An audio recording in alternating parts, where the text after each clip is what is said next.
கிறிஸ்துவுக்குள் அன்பான தேவனுடைய பிள்ளைகளே, இயேசுவின் நாமத்தில் உங்களை வாழ்த்துகிறேன்.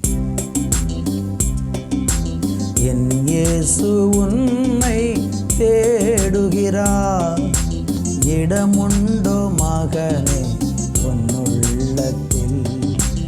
என் இயேசு உன்னை தேடுகிறார், இடமுண்டோ மகளே உன்னுள்ளத்தில். கதறிடும் உன்னை பார்க்கின்றார், உன் கண்ணீரை துடைக்க வருகின்றார். கதறிடும் உன்னை பார்க்கின்றார், உன் கண்ணீரை துடைக்க வருகின்றார்.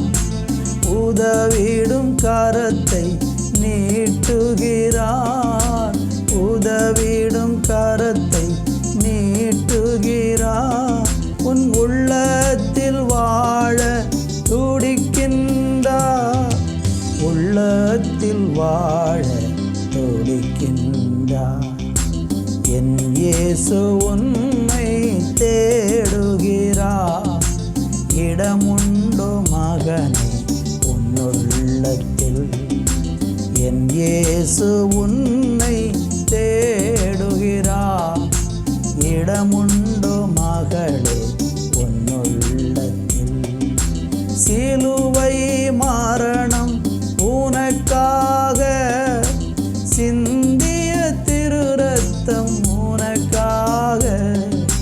சிலுவை மரணம் உனக்காக சிந்திய திரு ரத்தம் உனக்காக. உன் பாவம் சுமந்து தீர்த்தாரே, உன் பாவம் சுமந்து தீர்த்தாரே. உயிர் தந்து உன்னை மீட்டாரே, உயிர் தந்து உன்னை மீட்டாரே. என் இயேசு உன்னை தேடுகிறார், இடமுண்டோ மகனே உன்னுள்ளத்தில். என் இயேசு உன்னை தேடுகிறார், இடமுண்டோ மகளே உன்னுள்ளத்தில். ஆண்டவரே, நீர் எங்களை தேடுகிறீர். இந்த உலகத்தில் யாருமே எங்களை தேடலை, நீங்கள் தான் எங்களை தேடி வந்தீங்க.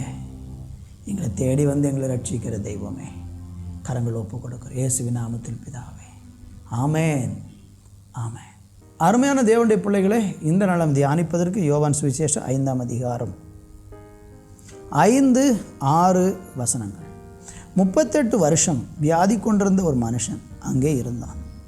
படுத்திருந்த அவனை இயேசு கண்டு, அவன் வெகு காலமாய் வியாதிஸ்தன் என்று அறிந்து அவனை நோக்கி, சொஸ்தமாக வேண்டுமென்று விரும்புகிறாயா என்று கேட்டார். அருமையான தேவனுடைய பிள்ளைகளே, ஒரு மனுஷன் 38 ஆண்டுகளாக வியாதி படுக்கையில் கிடக்கிறான். அவன் எதற்காக வியாதி படுக்கையில் கிடக்கிறான் என்றால், அங்கே பெதஸ்தா என்கிற ஒரு குளம் இருந்தது. அந்த குளத்தில் சில நேரம் தூதர்கள் வந்து அந்த குளத்தை கலக்குவாங்க. அந்த தண்ணீர் கலங்கும்போது வியாதிஸ்தர்களாக இருக்கிறவங்க யாரெல்லாம் உள்ளே குதிக்கிறாங்களோ அவங்க சுகமாயிருவாங்க. அதுலேயும் முதலாவது குதிக்க வேண்டும். அந்த கலங்கும்போது ஃபஸ்ட்டு யார் குதிக்கிறாங்களோ அவங்களுக்கு சுகம் கிடைக்கும். ஒரு மனுஷன் 38 வருஷமாக வியாதி படுக்கையில் கிடந்து எனக்கு எப்போ சுகம் கிடைக்கும் அப்படின்னு சொல்லி காத்து கிடக்கிறான். ஆண்டவர் அவனை பார்த்து, நீ சொஸ்தமாக வேண்டும் விரும்புகிறாயான்னு கேட்டு நான் சொல்கிறான், நான் குதிக்கிறதுக்குள்ளே இன்னொருத்தன் குதித்து சுகமாயிடுறான். ஆண்டவரே, 38 வருஷமாக முயற்சி பண்ணுறேன், சுகமாகலை. இயேசு அவனை பார்த்து அந்த மனுஷனை படுக்கை எடுத்துக்கொண்டு நீ நட அப்படின்னு சொன்ன உடனே படுக்கை எடுத்துக்கொண்டு நடந்து சுகம் பெற்றான்.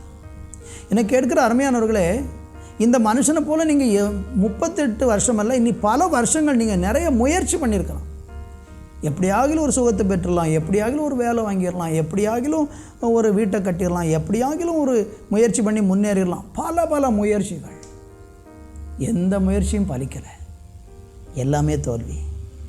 இன்னும் நீங்கள் எதிர்பார்த்துக்கிட்டே இருக்கிறீங்க. அந்த பணம் வந்துடும், அல்லது அவங்க வந்து உதவி செய்யணும்னு சொல்லியிருக்கிறாங்க. சில நபர்களை, சில சூழ்நிலைகளை நீங்கள் நம்பி நம்பி நம்பி நொந்து போயிட்டீங்க.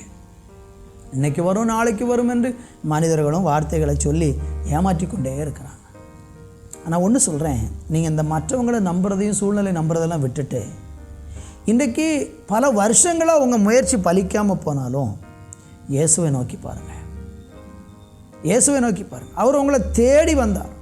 இந்த 38 வருஷம் யாருமே இவனை தேடி வரல, ஆனால் இயேசு அவனை தேடி வந்தார். இன்றைக்கி நான் உங்களுக்கு சொல்ல விரும்புகிறேன், இந்த வார்த்தையின் மூலம் இயேசு இன்றைக்கு உங்களை தேடி வருகிறார். ரொம்ப வருஷமாக முயற்சி பண்ணிட்டேன், ஒன்றுமே ஜெயிக்கலைன்னு சொல்லி சோர்ந்து போயிருக்கிறீங்கன்னா, இன்றைக்கு கர்த்தர் உங்களுக்கு ஒரு விடுதலை தரப்போகிறாரு. இன்றைக்கு ஒரு அற்புதம் நடக்க போகுது. உங்களை தேடி வந்து உங்களுக்கு நன்மை செய்கிற தெய்வம். நம்ம நெருக்கப்படும் போது யாருமே தேடி வர மாட்டாங்க. இந்த மனுஷனை யாருமே தேடி வரவே இல்லை. குளக்கரையில் 38 வருஷமாக கிடக்கிறான். இவன் மட்டும் இல்லை, நிறைய வியாதிஸ்தர்கள் கிடக்கிறாங்க. ஆனால் அந்த மனுஷனை தேடி வந்து சுகமாக்கினான். நான் சொல்கிறேன், உலகத்தில் நிறைய வியாதிஸ்தர்கள் இருக்கிறாங்க. நீங்கள் இயேசுவை நம்பினா உங்களுக்கு அற்புதம் நடக்கும், உங்களுக்கு அதிசயம் நடக்கும். பல வருஷம் எடுத்த முயற்சிகள் எல்லாம் தோல்வியில் முடிந்தாலும் உங்கள் சுயமுயற்சியை விட்டு உங்கள் சுய புத்தியின் மேல் சாயாமல், ஆண்டவரே எனக்கு உதவி செய்வோம் என்று சொல்லி அவரை நோக்கி நீங்கள் விண்ணப்பம் பண்ணி பாருங்கள். நிச்சயமாக கர்த்தர் உங்களுக்கு துணை நின்று உங்களுக்கு உதவி செய்வார். நல்ல தகப்பனே, பல வருடங்களாக பிள்ளைகள் முயற்சி செய்து எல்லாவற்றிலும் தோல்வி, கடைசியில் இயேசுவே என்று உம்மை நோக்கி கூப்பிடுகிற வந்திருக்கிற இந்த பிள்ளைகளுக்காக நீங்கள் மனம் இறங்க வேண்டும் என்று ஜெபிக்கிறேன். அப்படி செய்யும் இயேசுவின் நாமத்தில் பிதாவே, ஆமென், ஆமென்.